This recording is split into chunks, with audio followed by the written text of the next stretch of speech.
We are living in the men's world. Till now, we are still in the men's world, and a man is a man. The man should not discuss his problems, okay? Because the ego is associated with that, the maleness is associated with that. That a man cannot have any problem, and they should not discuss it in the public or with even with their parents or friends or family.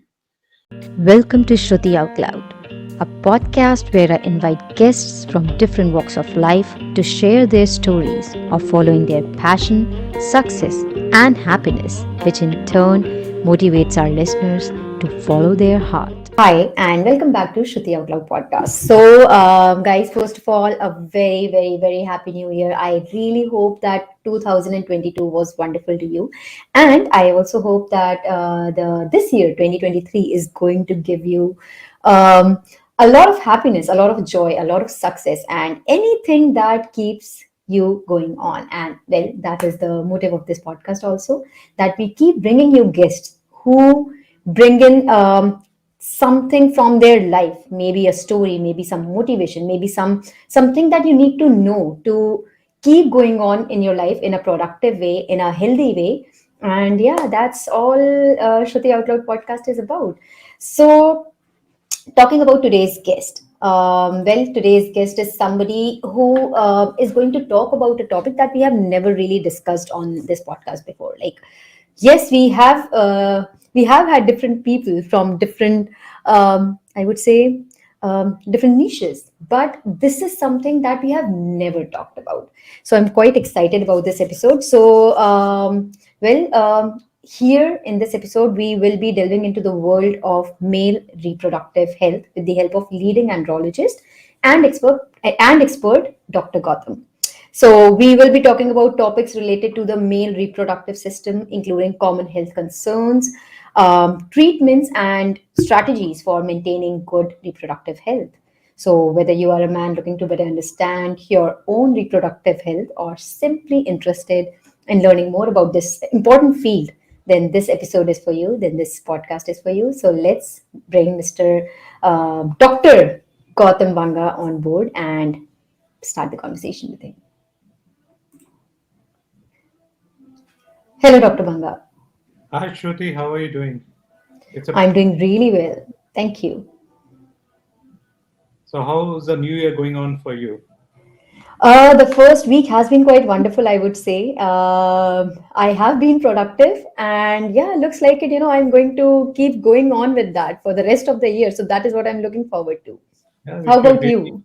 Yeah, the year is good, except for the winter. It's quite Oh, chilly in yes. the morning, but still we are going ahead with the work. The work keeps going. Absolutely. Absolutely. That keeps going on.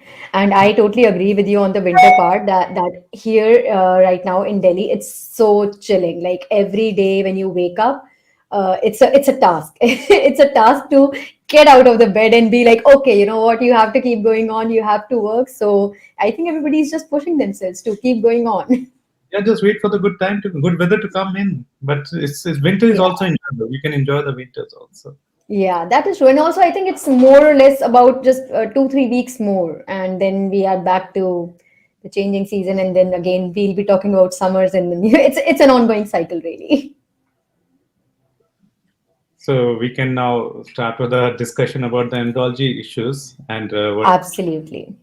Absolutely. So, first of all, Dr. Banga, I would really like to thank you for coming on board and picking up this topic because I think nobody on my podcast has ever talked about it so far. So, I'm really looking forward to ask you some important questions, which I think um, everybody, not just, I won't just be talking about men, but even women, even they need to understand because, our world is made up of men and women. So, why to just, hit like one segment of the audience because we are all in the end we are all evolving together, we are all living together.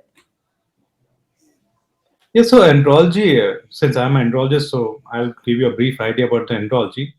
So a few years back, everybody was talking about women health, how they can have a good sexual life, good healthy reproductive life, and all about how women can improve their looks or their the way they live.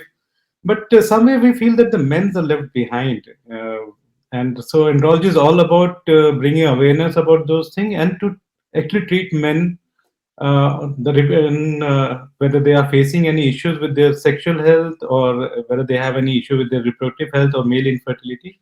So andrology is a subspecialty of urology, and it has come up as a individual specialty now, and it deals with the men's health, the aspect which consist of erectile issues, ejaculatory issues, or if they have facing any other problem with their sexual abilities. And the other aspect, other part of andrology is male infertility. So if somebody is facing subfertility or some issue in having a child, then the andrologist is the right person to be approached, and they can consult andrologist, they can talk to the andrologist about their problem, and we are always there to help them out. Absolutely, Dr. Banga. So here I would like to ask you one question. Is there any stigma related to this? As in, do people talk about it often? Because honestly, like I have a lot of males in my life, friends, family, brothers, a lot of people who are quite close, and we do talk about these things. But somehow, from what I can really think about is nobody has ever talked about these things, like they never really discuss. Or so is there a stigma around it, or what is your take on it? Oh my, we are living in the men's world. Till now we are still in the men's world, and a man is a man. The man should not discuss his problems, okay? Because the ego is associated with that, the maleness is associated with that a man cannot have any problem, and they should not discuss it in the public, or with even with their parents or friends or family. But yeah, things are changing. We in Western countries, people are more open to discuss their problem. They want somebody to share the things, but India, nobody wants to talk about it. But I feel the COVID has changed the situation a lot, a lot. Previously, like most of the people, young male, even 30, 35, were so busy with their job, money, success, fame. So they placed everything on backseat. The whole health issue, they used to put everything on the backseat, and they always want to be in the driving seat, rushing from one place to another, working late hours. But then COVID came, and then people started realizing, no, life is much more beyond this job and everything. And then they realized that their health, in all aspects, not just the reproductive health or the sexual health, all aspects of health are equally important, and that should be taken care of. So the Indian society is gradually changing after those 2 years of pandemic, when we all were most of the time indoor. We were with our family. We realized that a healthy life is much more important than a wealthy life. So people started discussing, they started searching things on net, they started searching for people with whom you can discuss their problem. And they also realized that they have to be active on sexual front also. They have to be active with their partners. And so they started coming out with all queries. They reached us online, offline, and yes, andrology started getting good number of patients post COVID. So people are still a taboo in 2 tier, 3 tier cities, but big metros, big cities are opening up. People are willing to discuss. Yeah, like I can definitely tell you this, that as women, we do talk about everything, like amongst friends or sisters, or even with our mothers. We tend to talk about these things, but men, they usually don't even talk amongst themselves. Forget about talking to us. They don't even talk amongst themselves. So I have like some people that I am close to in my life. So whenever I try to even bring something up, and they react like no, we are not talking about it. And I usually just try and tell them that there is no big deal, like we can talk about it. But no, they just don't. But I, as you said, that hopefully things are changing. Hopefully we will come to a point where talking about anything and everything is easy for everybody, not just women but even for men. That is I think that would be a healthy world that we would be living in then. Very true, Shruti. So there are various health groups which are coming up. There are many WhatsApp groups, Facebook groups. So they are there for you to discuss the things. But yes, still a man doesn't want to share their problem with the men until unless that man is a doctor or an andrologist. So most of the patients who come to us, they come alone. They don't bring their family members along. for their problems. They just want to keep everything under the cover. They don't even take their prescription back home. They just take a snapshot, save it in a secret folder somewhere, and I think men still have this thing that men cannot uh, have any issues in their life, and if they have any issue, then they go into some kind of depression, or they lose their confidence. So I just want to tell them through this podcast that a is also a human being. It's at par with any female, so they can also have all those issues which a female can have, and they should not feel shy, bad, or depressed. They should open up their queries. They should reach to people, not just to enroll. They should talk with their family members, their friend, their wife, their sister, and they can talk about them. And I'll tell you that will really help them, help you a lot. You will be much comfortable. You will be more happy and more confident once you have shared your problems with others. I totally agree with you on that. So, coming to the next question, Dr. Banga, could you tell us what are some common conditions that andrologists treat? Yeah, so when we do andrology practice, most of the patients who come to us are of two main categories.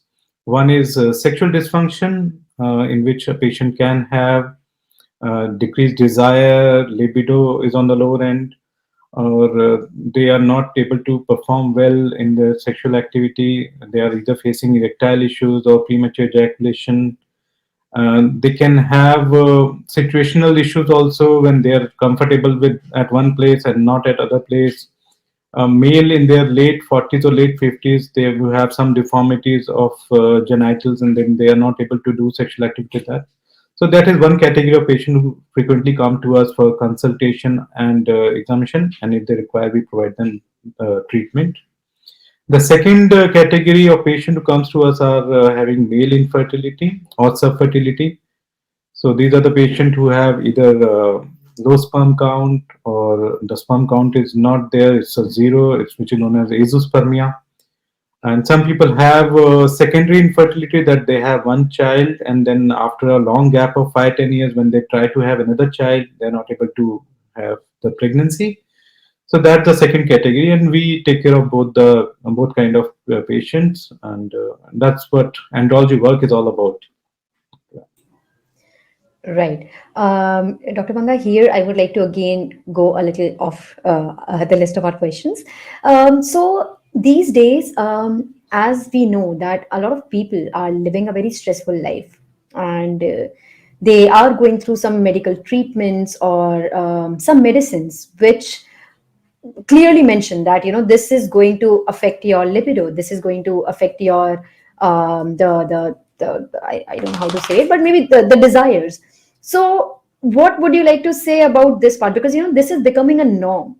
So is this something that you, being a doctor, has to address quite a lot? Yeah, Shruti. So I'll tell around 50 to 60% of patient who comes to us with sexual dysfunction, especially the decreased desire, libido, and erectile issues. Most like 60% of them are antidepressant or antipsychotic. So either they had some stress issues in the past, or they're going through some stress problems in the present time. But many of them, they just want some miracle drug to take care of them. So they just rush to a psychiatrist and psychologist and says, "Doctor, I am depressed. I need a treatment." So I think they should learn to de-stress themselves uh, at workplace as well as at home, and the family therapy is the best therapy. No medicine can actually take care of that, take the place of that therapy. So I had my advice to all the young male or the male who are in 30s, 40s: no need to start depressant at the drop of a hat. Don't do that. First, try to relax yourself. Every problem has a solution. No problem is permanent in life. So you have to come out of that zone that this problem is going to kill you. No problem can kill anyone. You can always get over that, and you can be the killer. You can kill that problem. So get over that. De-stress yourself. Eat good. Live a healthy life, and I'm sure you'll be out of that depression. Don't take medicine. All medicine have some side effect. As a doctor, I am saying that, but yes, in some situation we have to prescribe drug because patient desperately need that. But there are many people who can actually get rid of the medicine and the side effect related to the medicine. So depression is the biggest enemy of your sexual activity, sexual health. Better try to manage that by behavior therapy, social therapy, family therapy. Thank you for answering that question. Moving on to the next question, Doctor, what advice do you have for men who are concerned about their reproductive health? I know this sounds quite similar to what you have just addressed, but that was more or less about uh, people when they are stressed out. But this is on a more generic line. So, what would you like to advise here? So, young male who's worried about reproductive health. So, first and foremost, live a healthy life. How that you have to decide. But my advice is you should have exercise schedule at least 45 minutes to an hour a day. It can be in form of jogging, running, cycling, aerobics, whichever, Zumba, even Zumba. You can do all the Zumbas and all the dance classes also can burn those calories and keep you healthy. So any kind of exercise, no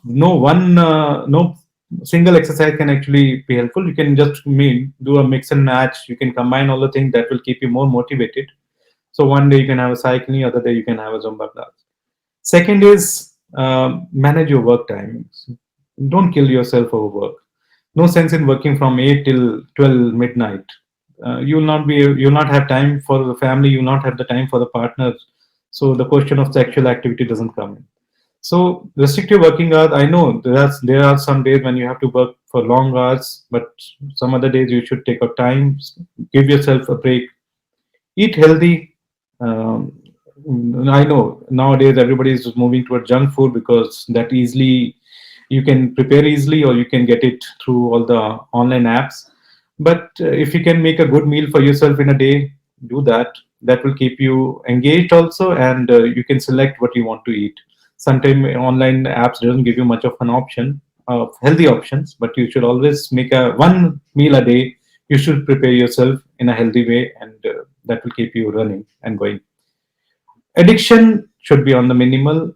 No, I cannot say don't take any because most of the people are motivated with that because they have social gatherings, so they consume alcohol. But there's always a term known as social alcoholism. So if you're doing it once in a week, once in 15 days, consuming a 60 ml or 100 ml of alcohol is fine. But don't overdo that. Don't indulge in addiction, any kind of addiction on a regular basis. Do not smoke. Smoking is it's one thing which can actually affect your erectile profile a lot.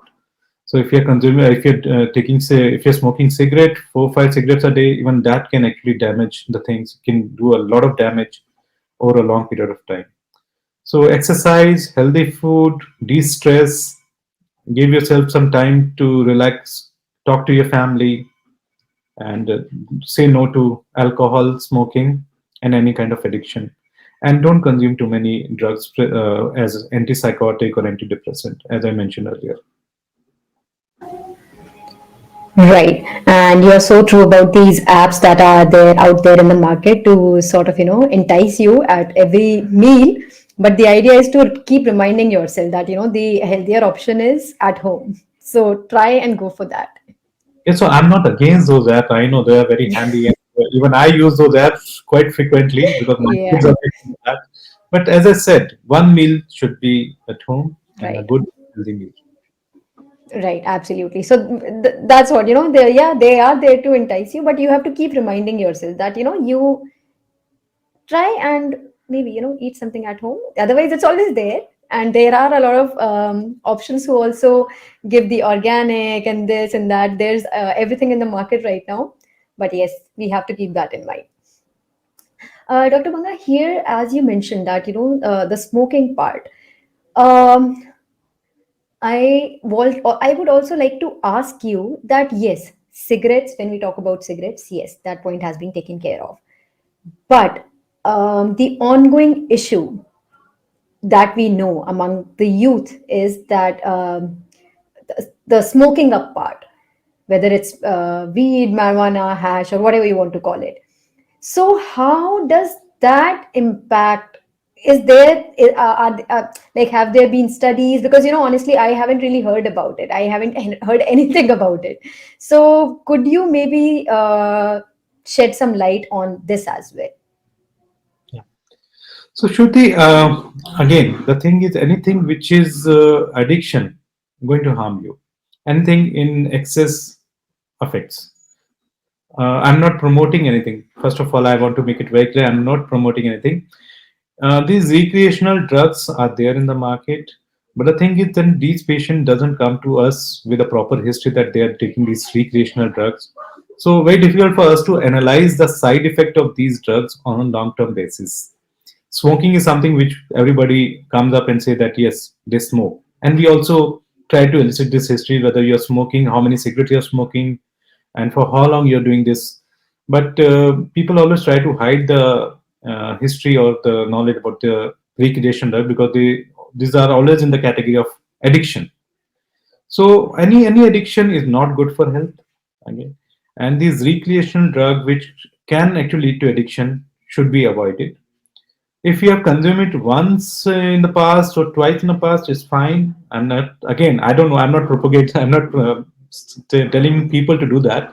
But if you've done it one or twice, it's fine. Stop it when you come to know that this is not good for you. My advice as andrologist is, do not take any kind of recreational drugs, because we really don't know what are the actual long-term side effects of that. And I'm talking about the side effect beyond addiction. If you are addicted to that, you lose things financially, you lose social life, and you get more dependent on that. So you can actually affect your working time, your schedules, and that is one aspect. But we are not very much clear about the long term side effects. Definitely these drugs, these recreation drugs, have their own side effect. So better not to get into all that. You are young, you can get addicted to a gym also, that is more healthy. You can get addicted to a healthy lifestyle, that's more motivational and more helpful for you in the future. Absolutely. And as you just said that, people obviously they don't, I'm pretty sure that when people they come up to you, they will never talk about that, we have been taking this or that. It's much more simpler to just say that, yeah, we smoke. So thank you so much, Dr. Banga, for addressing this question, because I wasn't really sure that, if this is something that we can talk about, but I'm so glad that you have clearly stated that any kind of, yeah, it's better that you just stop. So, moving on to the next question, how has the field of andrology evolved in the past few years, and what changes do you see on the horizon? So as I said, the andrology got a very good kickstart, not exactly kickstart, but a boost post-COVID. People are coming in, and equally the pharma industry is also gearing up for this branch. So they are coming up with new medication which can help in improving the erectile profile. Tell you very truly, we lack a lot if we consider ourselves in comparison with the Western countries. The field is much more evolved, and that is because the market is bigger. So the pharma industries are more driven to bring new drugs and to introduce new therapies. But Indian population, though the Indians are almost 1.4 billion at the moment, but since it was a social taboo and a social stigma, so gradually the number of patients are increasing, and so the pharma companies are coming up with new drugs which are more effective, and there are various other therapies which have come up in the field. So andrology is evolving. It will take some more time, say around 3 4 more years, and we will have good ways to treat all these kind of patients. But still, at the moment, also we are well sufficient. We are self sufficient. We are well sufficient. We are well equipped to take care of all these kind of patients, and we have the best of the therapies and best of the treatment available in India. And future is good. It feels good to hear that that yes, we are on the right path, and yes, we are on the path of evolving. So, okay, so Dr. Banga, here I would like to ask you, what are some common misconceptions about andrology and male reproductive health that you encounter in your practice? Yeah, Shruti. So again, I'll divide the thing into two parts. One is the male infertility part, and the other is the erectile dysfunction part. So if we talk about the erectile issues, people always say that I'm perfectly fine. That's the first thing they always come up with. That I'm not. Uh, I don't have any problem. Only my wife feels that I have a problem. So they have to come out of that. They have to accept first and foremost. They have to accept that they have some issues. Second thing is they don't want to take medicine. They want something permanent. Okay, so I always tell them, if you have a diabetes, there's nothing permanent. There's no permanent treatment for that. So if you have diabetes, you have to take tablets, and then your sugar is under control. So you have to manage, like it's just like diabetes. The erectile issues are just like diabetes. So you have to take care of your diet, you have to take care of your exercise, and along with that, you have to take medicine. So they always say, doctor gave me something which will cure it. So I always tell them there is no cure for that. There is a treatment for that. So it's treatable, not curable. And they have, so people have to accept that they might have to take medicine whenever they want to do any sexual act. They might have to take the medicine for rest of their life, and till the time they want a good sexual life. So for till that time they have to take these medicine. So that they have to accept that, and these medicine are very safe. They have already clinically trial. The clinical trials have already been conducted. They are pretty safe, except for one or two contraindication. It can be given to most of the patients, and they are very potent medicine. They work on, like, it's a wonder drug, I'll say. So don't be afraid. I'll also tell patient, don't be afraid of these medicine. You're not going to get addicted to that. These are not recreational drugs. These are treatment. They are the drugs for the treatment, not recreational drugs. So don't take it as a recreational drug. Take it as a treatment.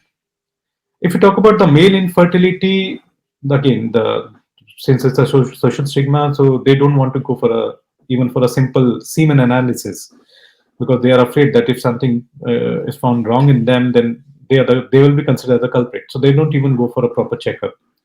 So most of the time is the female who has to bear the brunt of infertility. But now, since the couple are getting educated, most of them, both the partners are working in MNCs or some government institutions.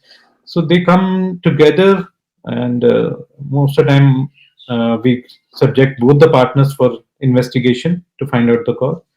And we have to convince, we have to talk on with the male for even for 15, 20 minutes, even 30 minutes, to convince him that there's something wrong with him, not with the female. So they always say that, doctor, everything is fine with me. It's my wife who's facing infertility. So I have to revert it back, and I have to tell them that no, you both are facing infertility, not your wife is facing infertility. So you both as a couple are facing infertility, and in 50% of cases, male is the person who is actually at the wrong end. So, so it's a bit difficult for a male to accept it, but yes, gradually they are accepting the things. Absolutely. I'm so glad that we are having this discussion on this podcast, because I really think that these things, they need to be addressed to let men know that, it's okay, it's absolutely fine, and you don't have to put yourself in a place where you are to be this perfect person who who cannot have some problems, because it is quite all right. Even if you do, it's quite all right. And if there is a treatment, then what is the issue? And we are living in a world wherein most of the things, they can be taken care of. So I am so glad, doctor, that you are talking about these things, and I'm so glad that you are out there and people can actually come and talk to you, and they can be okay with all these facts. So thank you so much for being a part of this episode. And before leaving, is there anything else that you would like our listeners, our audience, to know about andrology or male reproductive health? Is there any other point that you would like to mention? So, Shruti, I just want to summarize that I know being a man, it's very difficult to accept the flaws, but yes, even being a man, we can have all kind of issues, health issues, and we should not feel bad about it. First of all, we should not feel bad about it. That's one thing I want to know. You can, like, it's just like cough and cold. You can have cough and cold any time of the year. So you can also have other issues in your body, because it's a machine. It's a body which can have fault in any part of it. So don't feel bad. If you have any issue, you can consult an andrologist, and he can become a good friend of yours. You can discuss all your issues with him, and he's the right person to provide you with a good counseling, examination, and the treatment, whichever is best for you. So don't feel bad, don't feel shy, don't feel depressed. We are always there to help you out as an andrologist, and wish everyone a good health, good reproductive, good sexual health, and male health is going to stay. It's something which is going to stay in the coming time. Absolutely. Thank you once again, Dr. Banga, for taking out time for this podcast and addressing all these questions. And there were some questions I know that were something that just came, and you answered them very patiently. So thank you so much for your time and for the knowledge that you have shared with our audience. Hopefully, maybe we might just bring you back for another episode on something else, like some other topic that we The can pleasure, definitely touch on. it was a pleasure talking to you. It will be a pleasure again talking to you in future. Thank you, Dr. Banga. Thank you so much. Have a wonderful weekend. Thank you. Same to you. Thank you. All right, audience, it was so good to have this conversation with Dr. Banga. I think we definitely touched upon a lot of topics, a lot of questions that are there in a lot of people's head, but they just don't talk about it. So I hope this episode really gives you that safe space to talk about it and to know that it is quite okay to discuss these things with your family, with your wife, with your partner, with your whosoever there is in your life, and even with your friends, amongst male friends. It is okay. This is not a taboo. This is not a stigma. So let's try and break this in this way that it is okay. You can talk about it. That's just about it. So guys, thank you so much for being a part of this session, and I'll be back with another episode, with another story, with another topic that we I think as a society we need to address or we need to talk about. So have a good time, have a good weekend, have a good day, whatever time you're listening this to, whatever time you're watching this at. Just a lot of good wishes to you all. I'll see you soon with another episode on Shruti Outloud podcast. Thank you. Shruti Out Loud welcomes all stories. It can be a brand, it can be an organization, or it can be a person. The only thing common would be passion for life. Please subscribe to this podcast on Spotify, Google Podcast, Apple Podcast, Amazon Music, Ghana Podcast, and every other platform where you can hear this. Please leave a review as that helps my podcast to grow. Thank you once again. See you for the next episode. Bye.